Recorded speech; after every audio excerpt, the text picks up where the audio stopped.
12시 많은 참여 바랍니다.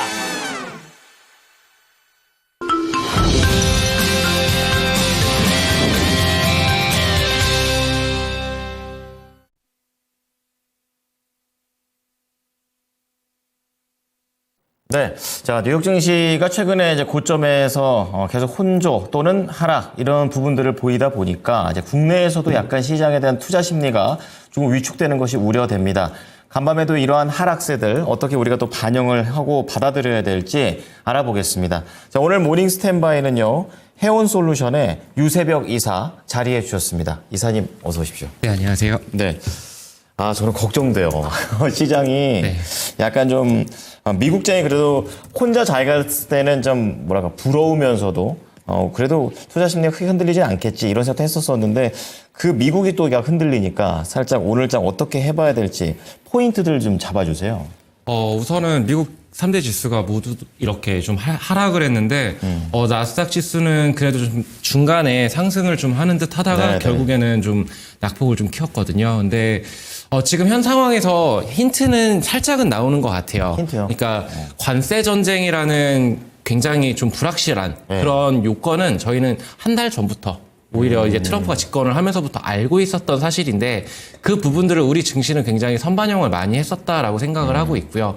그래서 지금 현 지수에서 많이 빠진다라기보다는 그래도 종목별 장세를 좀 이어가지 않을까라는 생각을 좀 해볼 수가 있는데 우선은 관세 전쟁이라는 이 큰 타이틀 내면에는 아무래도 이 재무부 베센트 장관이 어저께 발언을 통해서 힌트를 준 것 같아요. 그러니까 첫 번째로는 우리는 은행 규제 완화를 할 것이다 네. 라고 말을 해줬고요. 두 번째로는 금리를 낮추기로 했다. 세 번째는 주요 에너지 수출국이 될 것이다 라고 힌트를 줬습니다. 그 말인즉슨 결국에는 지금 그 파월을 비롯해서 좀 네. 어느 정도 압박을 주면서 금리 인하에 대한 이런 푸시가 들어가는데 5월 FOMC에서 금리 인하 확률이 기존의 25%에서 일주일 만에 45%까지 올라갔습니다. 많이 올라갔네요. 굉장히 많이 올라갔고 네. 이 이면을 좀 살펴보면은 미국의 국채, 부채가 굉장히 어마어마한 천문학 단위라는 건 알고 계실 거예요. 그렇다면 리파이낸싱을 할 때 여기에서 이제 금리를 낮춰줘야만 싸게 이렇게 할 수 있기 때문에 그 부분을 염두에 두고 단기적으로 트럼프가 이것을 좀 노리고 지금 전략적으로 하는 것이 아닌가라고 생각을 할 수 있겠고요. 네. 관세 전쟁은 아무래도 미국이 굉장히 세잖아요. 그렇죠. 그렇기 때문에 네. 주변 국가들을 지금 캐나다는 굉장히 강력하게 맞대응하고 있지만 중국 같은 경우에는 지금 농수산물 관련해 최대 수입국이긴 하지만 네. 거기에 관련해서 지금 역공세를 하고는 있다곤 하지만 아직은 눈치 보기를 하고 있다. 그러니까 함부로 덤비지를 못하고 있는 거죠. 예. 협상의 카드를 다 열어놓고 관세 전쟁을 지금 조금 약간 멕시코 같은 경우에 밀어두기도 했고 이런 부분들을 봤었을 때 결국에서 미국이 원하는 카드, 트럼프가 원하는 카드는 관세 전쟁 이면에는 아무래도 금리 인하에 대한 푸시를 계속적으로 하면서 증시가 조정이 들어온다라고 했었을 때 오히려 이것이 지금 일각에서는 건강한 조정이 왔다라고도 해석을 하고 있어요. 네. 근데 여기서 추가적으로 더 안 빠질 것이냐라고 했었을 때 전 추가적으로 한 2, 3% 정도는 3, 4% 정도는 좀 더 빠질 수는 있겠다. 지금 고점 대비해가지고 나스닥 같은 경우는 10% 정도 가까이 빠졌거든요. 그렇죠. 예, 근데 여기에서 추가적인 하락이 있을 수도 있겠습니다만 그 추가적인 하락이 아주 강력하진 않을 것이다. 왜냐하면 네. 어저께 그러니까 오늘이죠. 오늘 엔비디아가 그래도 상승부를 켜줬습니다. 크게 하락을 할 것 같았던 엔비디아가 좀 반등을 좀 보여줬고 그리고 이런 것들이 좀 이제 계속적으로 관세 전쟁이라는 이런 두들겨 맞는 안 좋은 악재들을 소화를 해주고 있기 때문에 이런 부분들을 좀 이제 어느 정도 증시가 받아들이면서 학습 효과가 나타나면서 좀 이런 것들을 좀 소화를 할 수 있지 않을까라고 생각을 하고 있습니다. 네. 네, 그래서 이제 그 오늘 봤었을 때 아무래도 이제 주요 키 포인트들 우리 증시를 봤었을 때 네. 어저께는 방산이 버텨줬습니다. 그랬죠. 네, 맞습니다. 방산 같은 경우에는 뭐 지금 어떻게 보면은 좀 안 좋은 악재가 뜬 것 아닌가라는 생각을 할 수가 있었었는데 미국이 우크라이나 군사 원조를 중단 실행한다고 했습니다. 네. 예, 거기에 따라서 오히려 이제 유럽이 뭉치게 되는 계기를 발판을 마련해 줬습니다. 그렇더라고요. 거기에서 27개 회원국의 방위비 증액을 촉진하기 위해서 최소 8천억 유로, 우리 돈 약 1,230조 이렇게 달하는 자금을 동원 계획을 살피고 있는데 네. 국방비를 국내 총생산 1.5% 늘릴 경우에는 이제 3.5% 가까이 늘리게 되는데 이게 거의 한 1,000억 원, 아니 1,000조 원 가량의 재정적 여유를 여기를 이제 국방비 증액을 시킬 수 있도록 회원국들, 나토 회원국들에게 이렇게 뿌린다. 그리고 우크라이나를 지원한다. 이런 방안들을 이제 7일 날 이제 회의를 통해서 결정이 될 텐데 그런 부분들이 우리나라 방산업체들, 특히나 동유럽 관련해서 굉장히 호재가 될 수 있는 그런 소스가 될 수 있기 때문에 방산 관련해서는 뭐 계속적으로 말씀을 드리겠지만 지금 방산은 지금 너무도 잘 가고 있어요. 하나 에어로스페이스를 비롯해서 현대 로템도 그렇고 굉장히 잘 가지고 있고 이런 상황에서 조정이 들어올 시에는 항상 매수의 관점으로 좀 지켜봤으면 좋겠다라고 의견을 드렸었는데 지금 굉장히 잘 가고 있습니다. 그렇다라면은 이것이 계속 지속 가능할 것인가? 항상 꾸준하게 올라가는 주식은 없거든요. 그렇다면 조정 시에는 매수 관점으로 한번 유익 있게 지켜보자라는 의견을 좀 드리고 싶고요. 그리고 여기에 추가적으로 이제 30년 동안 매년 42조 군함을 마련하겠다라는 그 10조 MRO 발주 관련해가지고 조선이 약간 피크아웃 우려도 있습니다. 너무나 잘 가고 있고 하나 그룹주들 너무나 강하게 가고 있잖아요. 맞아요. 근데 해군 준비태세 보장법 발의를 이제 앞두고 있어요. 그러면은 여기에서 진짜 이 법안이 통과가 되면은 한국 조선업계, 그러니까 HD 한국조선해양이라던가 지금 하나오션이라던가 굉장히 수주에 대한 미쓰비시 중공업이 먼저 들어가긴 했지만 우리도 MRO를 따냈기 때문에 여기에서 강력한 좀 모멘텀이 될 수도 있다. 그러면은 조선 기자재 쪽도 한번 좀 살펴봐야 될 것이고, 그리고 지금 최근 의회에서 발의된 선박법 같은 경우에도 상선을 93척에서 250척으로 거의 한 3배 가까이 늘려가는 이런 법안들이 만약에 정말로 이게 통과가 된다라고 했었을 때는 조선업계가 미국은 지금 조선이 안 좋습니다. 그렇다라면은 우리나라나 일본한테 기댈 수밖에 없는데 우리나라의 호재가 될 수도 있다. 물론 피크아웃 우려는 있겠지만 그런 부분들을 제외하고서라도 우리 조선 쪽에서는 그래도 긍정의 에너지를 낼 수 있는 슈퍼사이클이 도래를 할 수도 있겠다라고 좀 해석을 해보시면 될 것 같습니다. 그래서 지금 우리나라가 지금 현재 안덕근 산업통상부 자원부 장관이 미국을 찾아갔다 왔는데 관세 협상 카드는 결국엔 알래스카 LNG 그리고 조선이 될 것이다라고 하고 있는데 결국 우리가 수입해줄게. 그리고 거기에 대해서 세빙선이라던가 이런 것들에 대해서 좀 이렇게 좀 우리가 빨리 조선 쪽으로 우리가 협력을 하겠다. 약간 이런 식의 협상 카드를 만지작거리고 있기 때문에 좋은 결과를 좀 내줬으면 좋겠다라는 개인적인 바람도 있고 이런 부분들이 아무래도 우리 증시에서 오늘 어떻게 시장이 반응할지는 모르겠습니다만 그래도 여기에서 추가적인 하락이 크기보다는 이런 모멘텀이 있는 종목군들 위주로 순환매가 돌지 않을까라는 조심스러운 의견을 좀 드리고 싶습니다. 자, 유럽에 대해서 이제 방산에 투자한다라는 내용은 우리나라한테도 좋은 내용이 되겠고 또 조선과 관련해서 상선뿐만이 아니라 MRO 그리고 LNG 이런 쪽과 관련된 특수선들도 또 하나의 호재가 될 것으로 보입니다. 한 가지 더 이제 궁금한 것은 이 전력기기와 관련된 부분들도 준비를 해 주셨는데 이쪽에 대한 모멘텀은 어느 정도 수준일까요? 지금 전력기기 관련해서는 뭐 AI 사이클이 도래를 한다 이러면서 데이터 센터라던가 여러 이슈들 그리고 변압기 이런 거 교체 수요가 도래를 했기 때문에 30년 주기로 교체를 해야 되거든요. 근데 지금 25년 노후화된 이런 전력기기 관련해가지고 지금 계속적으로 주목을 받고 있었다가 갑자기 훅 밀렸었죠. 밀렸다가 다시금 반등이 좀 나오려고 하고 있는데 우리나라 K전력기기가 미국 현지 생산기지에 속속들이 설립을 하고 있다라는 뉴스 기사를 관심 있게 보신 분들은 보셨을 거라고 생각을 해요. 근데 뭐 거기에서 HD 현대일렉트릭이라던가 LS 관련해가지고 지금 계속적으로 미국에다 전진기지를 지금 투자를 하고 있고 돈이 안 된다면 여기서 진짜 계속적으로 공장이 돌아가지 않는다라면은 설비 투자를 할 수가 없거든요. 그런데 본격적으로 선제적으로 했고 그리고 이제 R&D 기술력을 바탕으로 해서 지금 공격적으로 투자를 계속적으로 하려고 한다라는 부분들은 전력을 우리가 봐야 되지 않을까. 그렇다라면은 저는 키워드는 이렇게 생각을 합니다. 계속적으로 항상 똑같이 말씀을 드렸던 것 같은데 방산과 조선 그리고 로봇 원전 그리고 AI 안에는 전력도 들어가겠죠. 이쪽 관련한 섹터들을 계속적으로 보신다라면은 조정 시의 매수 관점으로 분할 매수 관점으로 접근을 하신다면 그래도 지금 약간은 좀 흔들리는 증시 속에서 그래도 좀 빨간불을 켤 수 있는 그런 종목군들 그런 섹터로 좀 이렇게 잘 포트폴리오를 세우실 수 있을 것 같다라고 의견을 드리도록 하겠습니다. 안심입니다. 이 종목별 장세가 이루어지는 가운데 관련된 키워드 5가지를 잡아 드렸습니다. 그 안에서 더 좋은 종목들 한번 캐내 보겠습니다. 관심주 바로 좀 들어가 볼 텐데요. 첫 번째 키워드 어디입니까? 우선은 미국 관세 협상 카드는 알래스카 LNG라는 거기에서 좀 찾아봤고요. 네. 그리고 이제 여기에서 아무래도 우리나라가 철강 분야에서 세계 1위.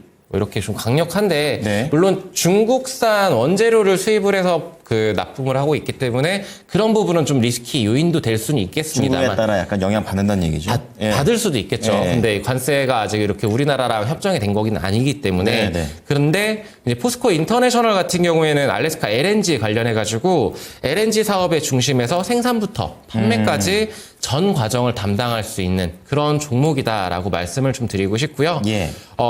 그리고 이제 세계 최초로 개발한 강강 LNG 산업군 내에서 게임 체인저가 될 수도 있다라고 이렇게 나오고 있고 이걸로 인해서 지금 만들고 있는 제품들이 많기 때문에 LNG 관련해서 저는 이제 포스코 인터내셔널이 그래도 우리나라에서 대장 역할을 대왕고래 때도 그랬지만 네. 지금 알래스카 LNG 관련해 가지고 단기적인 모멘텀을 충분히 받아줄 수 있는 재료가 되지 않을까라고 생각을 하고 있습니다. 그래서 지금 2022년에 미국 세니에르에서 연 40만 톤 그리고 24년 멕시코 퍼시픽과 연 70만 톤 규모의 장기 공급 계약을 체결을 했기 때문에 20년 동안 매년 110만 톤의 북미 LNG를 안정적으로 확보를 해놨습니다.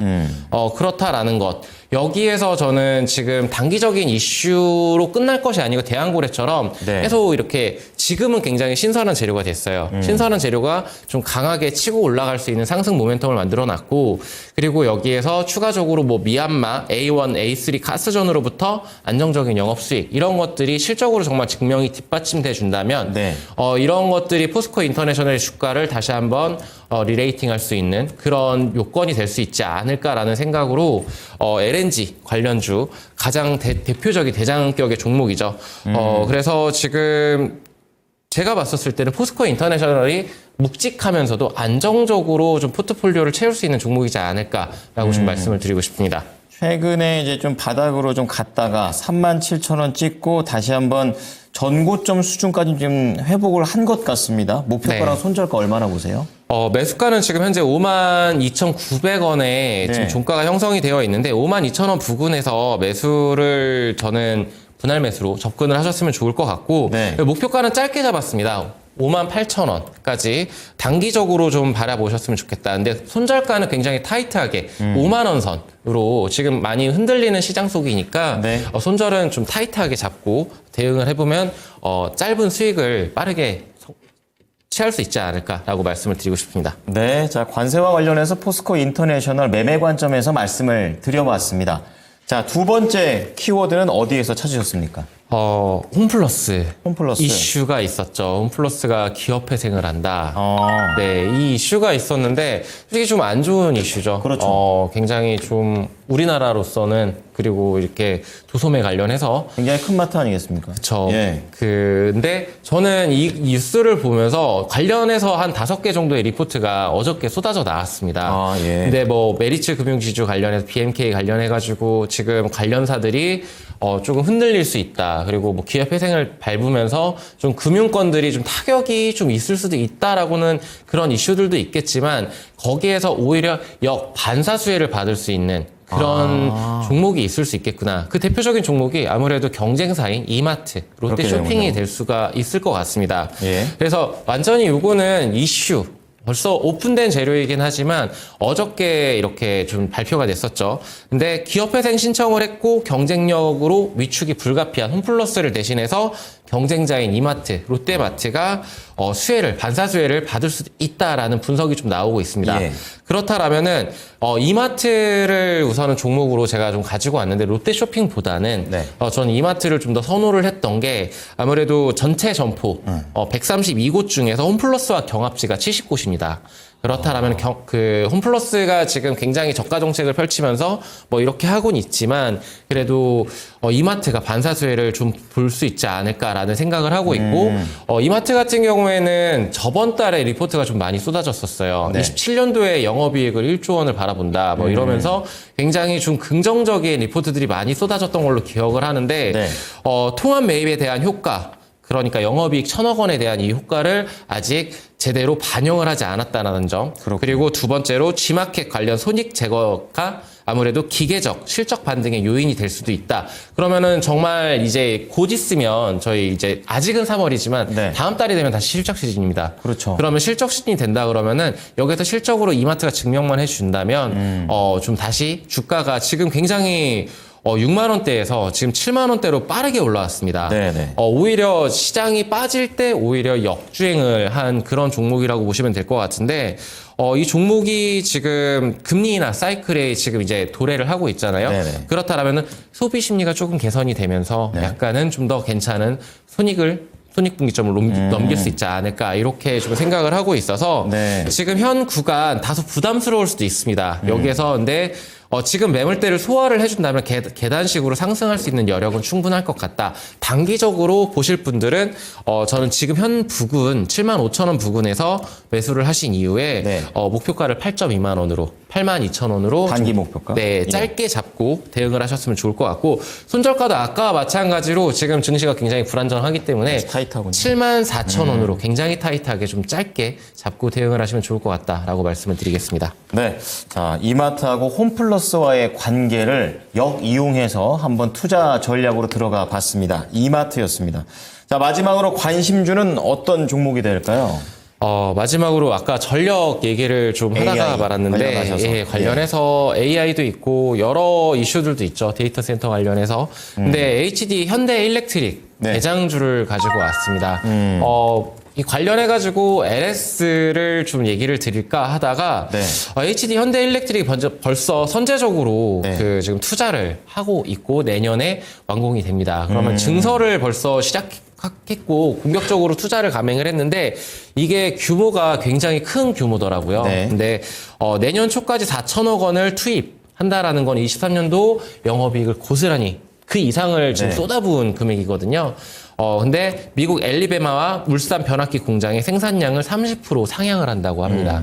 벌써 울산 공장의 생산량이 300개에서 360개로 그리고 미국에서는 100개에서 연간 100개에서 150개로 증설이 되는데 초고압 변압기 생산량이 27% 네. 상승 거의 좀 굉장히 많이 상승을 하는 거죠. 근데 이게 그 무게가 200톤이 넘는 초고압 변압기가 대당 60억 원에서 130억 원 정도를 한다고 하니까 중간값을 잡는다고 하더라도 100억 원이에요. 그러니까 개당 비싸다 이런 그렇죠. 얘기인 거죠. 개당 근데 500개 넘게 만들 수 있는 캐파를 갖추었다 그러면은 5천억이라는 산술적으로 변압기만으로 그렇게 갑자기 매출액이 크게 증가를 하는데 예. 5년치 일감을 확보 중입니다. 그럼 공장이 풀가동이 된다라고 했었을 때는 수요가 강하네요. 정말 어닝 서프라이즈가 나올 수 있을 수 있는 전력 관련해서는 지금 누구도 의심할 수 없는 네. 그런 사이클이 도래를 하고 있기 때문에 저는 변압기 시장 지금 현재 작년 기준으로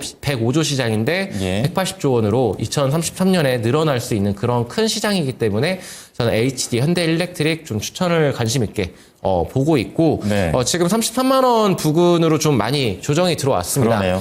조정이 꽤 지금 고점 대비해서 들어왔기 때문에 지금 현 부근에서 좀 공략을 해보시면 좋을 것 같다. 그리고 목표가는 38만 원 매물 소화를 좀 그 정도에서 한번 거칠 것이기 때문에 브레이크가 거기서 걸릴 것 같아요. 그래서 네. 38만 원 부근으로 잡고 손절가는 31만 원 선으로 잡고 이렇게 좀 말씀을 드리도록 하겠습니다. 네, 자 오늘 해운솔루션 유세벽 이사의 종목 3가지가 공개가 됐는데요. 다시 한번 정리해 드립니다. 첫 번째는 관세 관련해서 포스코 인터내셔널입니다. 안정적인 수주 상황과 미국과의 관계를 말씀을 좀 해주셨고요. 분할 매수 관점, 단기 목표가 58,000원, 손절가 5만 원입니다. 두 번째는 기업 회생과 관련해서 이마트 반사수혜가 좋다. 반사수혜 관점이고요. 1분기 실적 체크가 필요합니다. 단기 목표가 82,000원, 손절가 74,000원. 마지막으로 전력 인프라 쪽의 대장주 HD, 현대 일렉트릭이 되겠습니다. 고부가가치 관련된 상품도 있고 공격적인 대형 투자에 집중하고 있습니다. 목표가 38만 원, 손절가 31만 원 제시하셨습니다. 네, 이사님 오늘 내용들 잘 참고하겠습니다. 감사합니다. 네, 감사합니다. 지금까지 투자 판단에 도움이 될 수 있는 정보를 제공해 드렸습니다. 하지만 특정 종목의 상승과 하락을 보장하지는 않으니까요. 참고해 주시기 바랍니다. 오늘도 수익 많이 내십시오. 고맙습니다.